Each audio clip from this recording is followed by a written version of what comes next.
26 जनवरी वाली जिहड़ी घटना वो दोबारा किते ना वापरे। बीजेपी नूं भी दे MP जिहड़े ने मंत्री उन्हां नूं भी एक लैटर लिखा जिहड़ा वो लिखा गया, चेतावनी पत्र दिता गया। जिन्नियां आपोजिशन दीयां पार्टियां ने उन्हां सारियां दे मैंबर पार्लीमेंट ते राज्य सभा मैंबरां नूं एक विप जारी किया गया।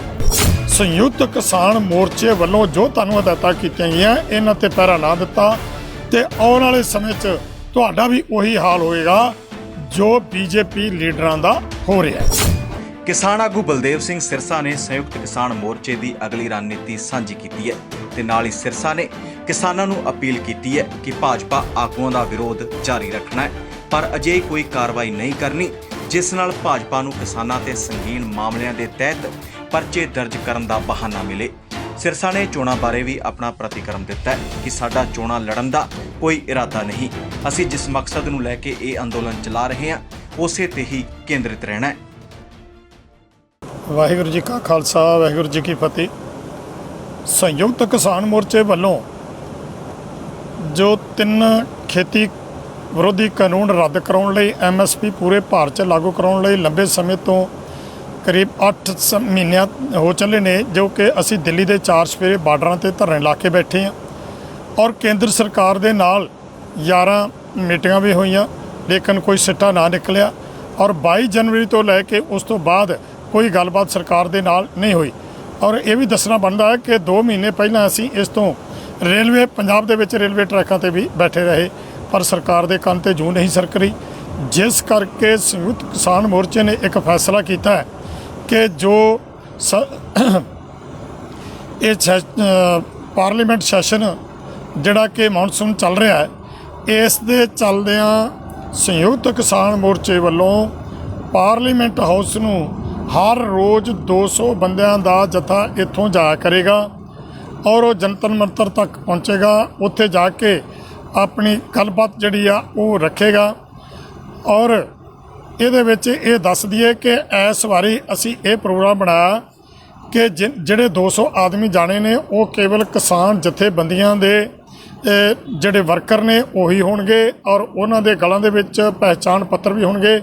ਇਹਨਾਂ पहचान पत्रां ਤੋਂ बगैर कोई भी आदमी ਜਿਹੜਾ है वो दिल्ली ਵੱਲ ਨੂੰ नहीं जाएगा, क्योंकि ये असी फैसला इस करके किया है कि 26 जनवरी वाली जिहड़ी घटना वो दोबारा किते ना वापरे।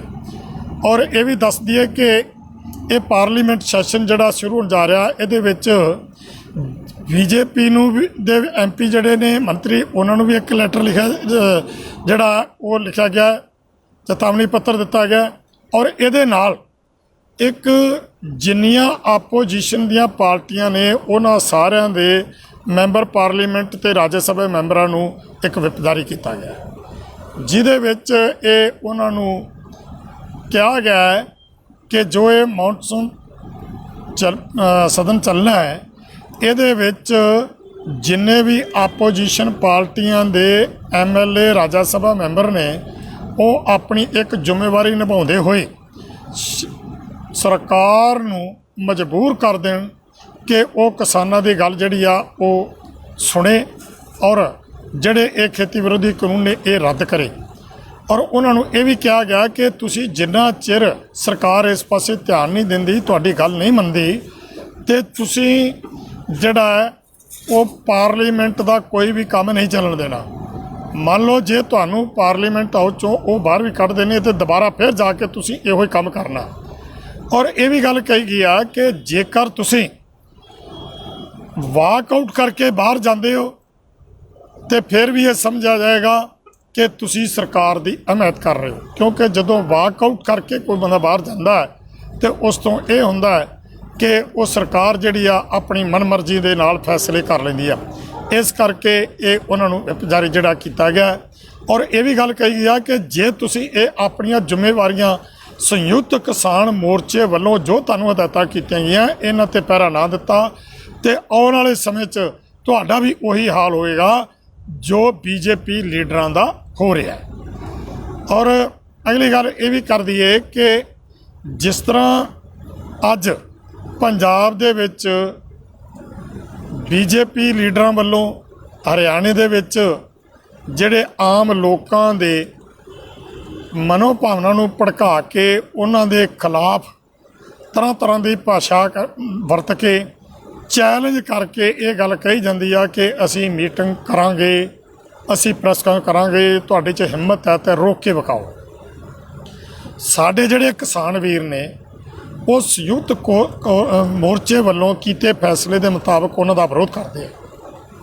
ਮੈਂ ਆਪਣੇ ਕਿਸਾਨ ਵੀਰਾਂ ਨੂੰ ਤੇ ਖਾਸ ਕਰਕੇ ਨੌਜਵਾਨਾਂ ਨੂੰ ਇਹ ਬੇਨਤੀ ਕਰਾਂਗਾ ਕਿ ਬੀਜੇਪੀ ਦੇ ਜਿਹੜੇ ਲੀਡਰ ਨੇ ਉਹਨਾਂ ਦਾ ਵਿਰੋਧ ਕਰਨ ਵਾਸਤੇ ਤੁਸੀਂ ਕਿਸ ਢੰਗ ਨਾਲ ਕਰਨਾ ਵਿਰੋਧ? ਕੇਵਲ ਕਾਲੀਆਂ ਝੰਡੀਆਂ ਤੇ ਨਾਅਰੇਬਾਜ਼ੀ ਕਰਨੀ ਹੈ। ਉਹਨਾਂ ਨੂੰ ਕਿਸੇ ਮਕਾਨ 'ਚ ਬੰਦ ਨਹੀਂ ਕਰਨਾ, ਉਹਨਾਂ ਨੂੰ ਪਾਣੀ ਜਾਂ ਬਿਜਲੀ ਪਾਣੀ ਤੋਂ ਬੰਦ ਨਹੀਂ ਕਰਨਾ, ਉਹਨਾਂ ਨੂੰ ਕੇਵਲ ਉਹਨਾਂ ਦੇ ਖਿਲਾਫ ਰੋਸ ਮੁਜ਼ਾਹਰਾ ਕਰਨਾ। ਕਿਉਂਕਿ ਇਸ ਟਾਈਮ 'ਤੇ ਬੀਜੇਪੀ ਦੇ ਜਿਹੜੇ ਇਸ ਤਰ੍ਹਾਂ ਦੇ ਝੋਲੀ ਚੌਕ ਨੇ, ਉਹਨਾਂ ਨੇ ਇੱਕ ਮਨਸੂਬਾ ਬਣਾਇਆ। ਸਰਕਾਰ ਦੀ ਇੱਕ ਵਿਉਂਤਬੰਦੀ ਹੈ ਕਿ ਉਹ ਮਾੜੀ ਭਾਸ਼ਾ ਬੋਲਦੇ ਨੇ, ਇੱਥੋਂ ਤੱਕ ਕਿ ਉਹ ਗਾਲਾਂ ਤੱਕ ਵੀ, ਧੀਆਂ ਭੈਣਾਂ ਦੀਆਂ ਗਾਲਾਂ ਵੀ ਕੱਢਦੇ ਨੇ, ਔਰਤਾਂ ਦੇ ਖਿਲਾਫ ਵੀ ਉਹ ਬਹੁਤ ਭੱਦੀ ਸ਼ਬਦਾਵਲੀ ਵਰਤਦੇ ਆ। ਉਹਨਾਂ ਦਾ ਇੱਕੋ ਇੱਕ ਮਨੋਰਥ ਹੈ ਕਿ ਕਿਸਾਨ ਜਿਹੜੇ ਨੇ ਇਹ ਸਾਡੇ ਗਲ ਪੈਣ ਔਰ ਲੜਾਈ ਝਗੜਾ ਹੋਵੇ, ਅਤੇ ਫਿਰ ਜਿਹੜਾ ਧਿਆਨ ਆ ਦਿੱਲੀ ਦੇ ਚਾਰ ਚੁਫੇਰੇ ਜਿਹੜੇ ਕਿਸਾਨ ਬੈਠੇ ਹੋਏ ਨੇ ਉਹਨਾਂ ਦਾ ਧਿਆਨ ਉੱਧਰੋਂ ਹਟਾ ਕੇ ਅਤੇ ਜਿਹੜਾ ਉਹ ਇੱਧਰ ਲਾਇਆ ਜਾਵੇ ਅਤੇ ਇਹ ਜਿਹੜਾ ਮੋਰਚਾ ਹੈ ਇਹਨੂੰ ਤਾਰਪੀਡੋ ਕੀਤਾ ਜਾਵੇ। ਇਸ ਕਰਕੇ ਮੈਂ ਆਪਣੇ ਸਮੂਹ ਕਿਸਾਨ ਵੀਰਾਂ ਨੂੰ ਅਤੇ ਨੌਜਵਾਨਾਂ ਨੂੰ ਬੇਨਤੀ ਕਰਦਾ ਕਿ ਤੁਸੀਂ ਵਿਰੋਧ ਇਹਨਾਂ ਦਾ ਜਾਰੀ ਰੱਖਣਾ ਹੈ, ਪਰ ਇਹਨਾਂ ਦੇ ਖਿਲਾਫ ਤੁਸੀਂ ਵਿਰੋਧ ਕਰਦਿਆਂ ਕੋਈ ਵੀ ਐਸਾ ਕਦਮ ਨਹੀਂ ਪੁੱਟਣਾ ਜਿਹਦੇ ਨਾਲ ਇਹਨਾਂ ਨੂੰ ਕੋਈ ਬਹਾਨਾ ਬਣੇ ਅਤੇ ਉਹ ਸਾਡੇ ਦੇ ਉੱਤੇ ਸਖਤ ਪਰਚੇ ਕਰਨ, ਜਾਂ ਉਹ ਆਪਣੇ ਬੰਦਿਆਂ ਕੋਲੋਂ ਹੀ ਕਿਸੇ ਆਪਣੇ ਵਰਕਰ ਦੇ ਕੋਈ ਸੱਟ ਪੇਟ ਲਵਾ ਕੇ ਅਤੇ ਸਾਡੇ 'ਤੇ ਸੰਗੀਨ ਜੁਰਮ ਲਵਾ ਕੇ ਪਰਚੇ ਕਰਾ ਸਕਦੇ ਨੇ। ਇਹ ਧਿਆਨ ਰੱਖਣ ਦੀ ਲੋੜ ਹੈ। ਔਰ ਇੱਕ ਇਹ ਵੀ ਬੇਨਤੀ ਕਰੀਏ ਕਿ ਸੰਯੁਕਤ ਮੋਰਚੇ ਵੱਲੋਂ ਯੂਪੀ ਮਿਸ਼ਨ 'ਤੇ ਵੀ ਵਿਚਾਰ ਚਰਚਾ ਕੀਤੀ ਗਈ ਆ ਕਿ ਰਾਜਨੀਤਿਕ ਪਾਰਟੀਆਂ ਜਿਹੜੀਆਂ ਨੇ ਉਹਨਾਂ ਚਿਰ ਕਿਸੇ ਦੀ ਗੱਲ ਮੰਨਣ ਨੂੰ ਤਿਆਰ ਨਹੀਂ ਹੁੰਦੀਆਂ ਜਿੰਨਾ ਚਿਰ ਇਹਨਾਂ ਦੇ ਪੈਰਾਂ ਥੱਲਿਓਂ ਰਾਜਨੀਤਿਕ ਤੌਰ ਦੇ ਉੱਤੇ ਇਹਨਾਂ ਦੀ ਜ਼ਮੀਨ ਜਿਹੜੀ ਆ ਉਹ ਨਾ ਖਿਸਕੇ। ਜਿਸ ਕਰਕੇ ਯੂਪੀ ਇੱਕ ਬਹੁਤ ਵੱਡਾ ਸੂਬਾ ਹੈ ਜਿੱਥੇ ਕਿ ਉੱਤਰਾਖੰਡ ਨੂੰ ਪਾ ਕੇ 85 ਮੈਂਬਰ ਪਾਰਲੀਮੈਂਟ ਇੱਥੋਂ ਜਾਂਦੇ ਨੇ, ਜੋ ਕਿ ਪਾਰਲੀਮੈਂਟ ਹਾਊਸ ਦਾ ਬਹੁਤ ਵੱਡਾ ਹਿੱਸਾ। ਇਸ ਕਰਕੇ ਅਸੀਂ ਯੂਪੀ ਮਿਸ਼ਨ ਜਿਹੜਾ ਉਹਨੂੰ ਲੈ ਕੇ ਚੱਲ ਰਹੇ ਹਾਂ ਕਿ ਇੱਥੇ ਜਿਸ ਤਰ੍ਹਾਂ ਪਹਿਲਾਂ ਵਿਧਾਨ ਸਭਾ ਦੀਆਂ ਇਲੈਕਸ਼ਨਾਂ ਜਿਹੜੀਆਂ ਕਿ ਕੇਰਲਾ, ਤਾਮਿਲ ਅਤੇ ਪੱਛਮੀ ਬੰਗਾਲ ਦੇ ਵਿੱਚ ਇਹਨਾਂ ਨੂੰ ਹਰਾਇਆ ਗਿਆ, ਇਸੇ ਤਰ੍ਹਾਂ ਇਹਨਾਂ ਨੂੰ ਯੂਪੀ ਦੇ ਵਿੱਚ ਵਿਧਾਨ ਸਭਾ ਦੀਆਂ ਇਲੈਕਸ਼ਨਾਂ ਵਿੱਚ ਵੀ ਜਿਹੜੀ ਆ ਉਹ ਹਾਰ ਪਾਈ ਜਾਵੇ ਅਤੇ ਲੋਕਾਂ ਨੂੰ ਇਸ ਪਾਸੇ ਜਿਹੜਾ ਉਹ ਜਾਗਰੂਕ ਕੀਤਾ ਜਾਵੇ। ਇਸ ਕਰਕੇ ਅਸੀਂ ਇਹ ਜਿਹੜਾ ਯੂਪੀ ਮਿਸ਼ਨ ਲੈ ਕੇ ਚੱਲ ਰਹੇ ਹਾਂ।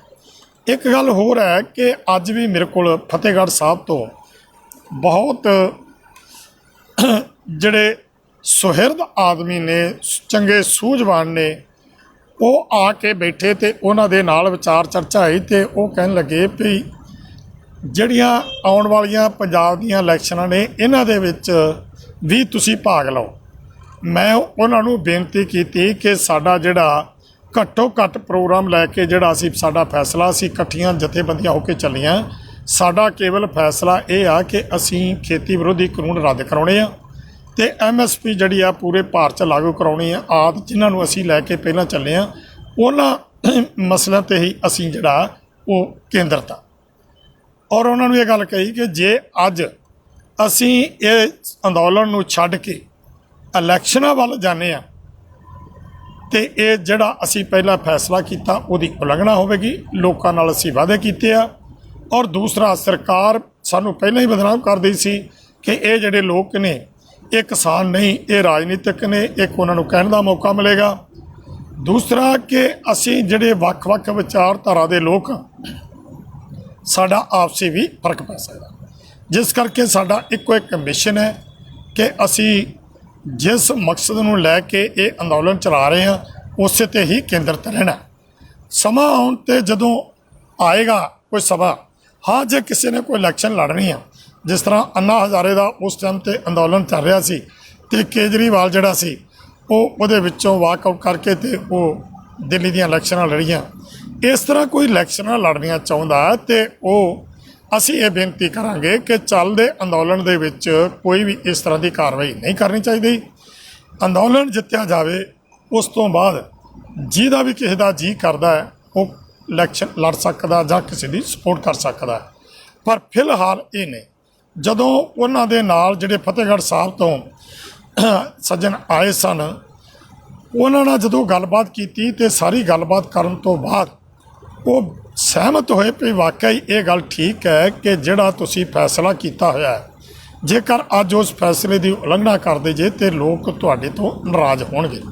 ਸੋ ਜਿਹੜੇ ਸਾਡੇ ਵੀਰ ਅੱਜ ਇਹ ਗੱਲ ਕਹਿੰਦੇ ਨੇ ਕਿ ਸੰਯੁਕਤ ਮੋਰਚਾ ਆਪਣੀ ਪਾਰਟੀ ਬਣਾ ਕੇ ਇਲੈਕਸ਼ਨ ਲੜੇ, ਮੈਂ ਉਹਨਾਂ ਨੂੰ ਬੇਨਤੀ ਕਰਨੀ ਚਾਹੁੰਦਾ ਕਿ ਸੰਯੁਕਤ ਮੋਰਚਾ ਬਹੁਤ ਸੰਜੀਦਗੀ ਨਾਲ, ਬਹੁਤ ਗੰਭੀਰਤਾ ਨਾਲ, ਦੂਰ ਅੰਦੇਸ਼ੀ ਨਾਲ ਵਿਚਾਰ ਕਰਕੇ ਤੇ ਉਹ ਫੈਸਲੇ ਲੈ ਰਿਹਾ ਹੈ। ਅਜੇ ਇਲੈਕਸ਼ਨਾਂ 'ਚ ਬਹੁਤ ਸਮਾਂ ਹੈ। ਅਜੇ ਤੁਸੀਂ ਸਿਰਫ ਇੱਕੋ ਇੱਕ ਨਿਸ਼ਾਨਾ ਰੱਖੋ ਸਾਰੇ ਕਿ ਅਸੀਂ ਅੰਦੋਲਨ ਜਿੱਤਣਾ। ਜਦੋਂ ਤੁਸੀਂ ਅੰਦੋਲਨ ਜਿੱਤ ਜਾਓਗੇ ਤੇ ਫਿਰ ਉਸ ਤੋਂ ਬਾਅਦ ਤੁਸੀਂ ਬਹੁਤ ਕੁਝ ਕਰ ਸਕਦੇ ਹੋ। ਇੱਥੋਂ ਤੇ ਇੱਕ ਰਸਤੇ ਚੱਲਣੇ, ਜਿਹੜਾ ਉਹ ਸਾਨੂੰ ਰਸਤਾ ਮਿਲਣਾ ਹੈ ਅੱਗੇ ਚੱਲਣ ਦਾ, ਕਿਉਂਕਿ ਇਹ ਜਿਹੜੇ ਖੇਤੀ ਵਿਰੋਧੀ ਕਾਨੂੰਨ ਬਣੇ ਨੇ ਇਹ ਪਹਿਲਾਂ ਨਹੀਂ ਸਨ। MSP ਸਾਨੂੰ ਪਹਿਲਾਂ ਮਿਲਦੀ ਸੀ ਕਿ ਉਦੋਂ ਕਿਸਾਨ ਜਿਹੜੇ ਆ ਆਤਮ ਹੱਤਿਆ ਨਹੀਂ ਸੀ ਕਰਦੇ। ਸੋ ਇਹ ਪੂਰਨ ਹੱਲ ਨਹੀਂ, ਇਹ ਤਾਂ ਸਿਰਫ ਇੱਕ ਸਾਨੂੰ ਰਸਤਾ ਮਿਲਣਾ ਹੈ ਇਹ ਅੰਦੋਲਨ ਜਿੱਤਣ ਤੋਂ ਬਾਅਦ। ਅੱਗੇ ਲੜਾਈ ਤੇ ਜਿਹੜੀ ਆ ਉਹ ਸ਼ੁਰੂ ਹੋਣੀ ਆ। ਸੋ ਇਸ ਕਰਕੇ ਮੇਰੀ ਬੇਨਤੀ ਹੈ ਕਿ ਅੱਜ ਇਲੈਕਸ਼ਨਾਂ ਦੀ ਗੱਲ ਨਾ ਕੀਤੀ ਜਾਵੇ, ਇਲੈਕਸ਼ਨਾਂ 'ਚ ਬਹੁਤ ਸਮਾਂ ਹੈ। ਸਿਰਫ ਇੱਕ ਗੱਲ ਅਸੀਂ ਰੱਖ ਕੇ ਚੱਲੀਏ ਕਿ ਜੇ UP ਦੇ ਵਿੱਚ ਅਸੀਂ ਇਹਨਾਂ ਨੂੰ ਹਰਾਉਣ ਦੀ ਜਿਹੜੀ ਆ ਉਹ ਸਮਰੱਥਾ ਰੱਖਦੇ ਹੋਏ ਉਧਰ ਪਹੁੰਚੀਏ, ਉਧਰ UP ਮਿਸ਼ਨ ਦੇ ਵਿੱਚ BJP ਨੂੰ ਹਰਾਈਏ, ਸਾਰੇ ਕੇਂਦਰਿਤ ਹੋ ਕੇ UP ਦੇ ਲੋਕਾਂ ਨੂੰ ਜਿਹੜਾ ਉਹ ਤਿਆਰ ਕਰਕੇ BJP ਦੇ ਖਿਲਾਫ ਵੋਟ ਭੁਗਤਾਉਣ ਦੇ ਵਿੱਚ ਜੇ ਅਸੀਂ ਕਾਮਯਾਬ ਹੁੰਦੇ ਹਾਂ ਤੇ ਫਿਰ ਜਦੋਂ ਇਹ ਰਿਪੋਰਟਾਂ ਸਰਕਾਰ ਤੱਕ ਚਲ ਗਈਆਂ ਤੇ ਇਲੈਕਸ਼ਨਾਂ ਤੋਂ ਪਹਿਲਾਂ ਹੀ ਇਹ ਮਸਲਾ ਜਿਹੜਾ ਹੈ ਇਹ ਹੱਲ ਹੋ ਸਕਦਾ ਹੈ, ਵਰਨਾ ਇਹ ਸਰਕਾਰ ਜਿਹੜੀ ਆ ਐਡੀ ਛੇਤੀ ਮੰਨਣ ਵਾਲੀ ਨਹੀਂ। ਦੱਸ ਦੇਈਏ ਕਿ ਖੇਤੀ ਕਾਨੂੰਨਾਂ ਦੇ ਖਿਲਾਫ ਕਿਸਾਨ ਅੰਦੋਲਨ ਲਗਾਤਾਰ ਜਾਰੀ ਹੈ। ਦਿੱਲੀ ਦੀਆਂ ਸਰਹੱਦਾਂ ਤੇ ਕਿਸਾਨ ਪੱਕੇ ਮੋਰਚੇ ਲਗਾ ਕੇ ਬੈਠੇ ਨੇ। ਕੇਂਦਰ ਅਤੇ ਕਿਸਾਨ ਜਥੇਬੰਦੀਆਂ ਦੇ ਦਰਮਿਆਨ ਗੱਲਬਾਤ ਦਾ ਸਿਲਸਿਲਾ ਲੰਮੇ ਸਮੇਂ ਤੋਂ ਬੰਦ ਹੈ। ਹੁਣ ਦੇਖਣਾ ਹੋਵੇਗਾ ਕਿ ਕੇਂਦਰ ਅਤੇ ਕਿਸਾਨਾਂ ਦੇ ਦਰਮਿਆਨ ਅਗਲੀ ਗੱਲਬਾਤ ਕਦੋਂ ਹੁੰਦੀ ਹੈ ਤੇ ਖੇਤੀ ਕਾਨੂੰਨਾਂ ਦਾ ਕੀ ਹੱਲ ਨਿਕਲਦਾ ਹੈ। Bureau report D5 channel Punjabi. D5 channel Punjabi ਹੁਣੇ ਸਬਸਕ੍ਰਾਈਬ ਕਰੋ, ਬੈਲ ਆਈਕਨ ਤੇ ਕਲਿੱਕ ਕਰੋ। ਬਾਣੀ ਗੁਰੂ ਗੁਰੂ ਹੈ ਬਾਣੀ, ਵਿੱਚ ਬਾਣੀ ਅੰਮ੍ਰਿਤ ਸਾਰੇ। ਗਿਆਨੀ ਸਾਹਿਬ ਸਿੰਘ ਜੀ ਸ਼ਾਹਬਾਦ ਮਾਰਕੰਡਾ ਵਾਲਿਆਂ ਨਾਲ ਕਰੋ ਸਿੱਧੀ ਗੱਲਬਾਤ ਤੇ ਜਾਣੋ ਗੁਰਬਾਣੀ ਦੇ ਅਰਥ। ਰੋਜ਼ਾਨਾ ਪਾਠ ਕਰਨ ਵਾਲੇ ਇਹ ਪ੍ਰੋਗਰਾਮ ਜ਼ਰੂਰ ਦੇਖਣ ਤੇ ਗੁਰੂ ਸਾਹਿਬ ਦੀਆਂ ਅਸੀਸਾਂ ਦੇ ਪਾਤਰ ਬਣਨ। ਦੇਖਣਾ ਨਾ ਭੁੱਲਣਾ ਸਾਡਾ ਖਾਸ ਪ੍ਰੋਗਰਾਮ ਗੁਰਬਾਣੀ ਗਿਆਨ, ਐਤਵਾਰ ਸਵੇਰੇ 7 ਤੋਂ 8 ਵਜੇ ਤੱਕ D5 ਚੈਨਲ ਪੰਜਾਬੀ ਤੇ।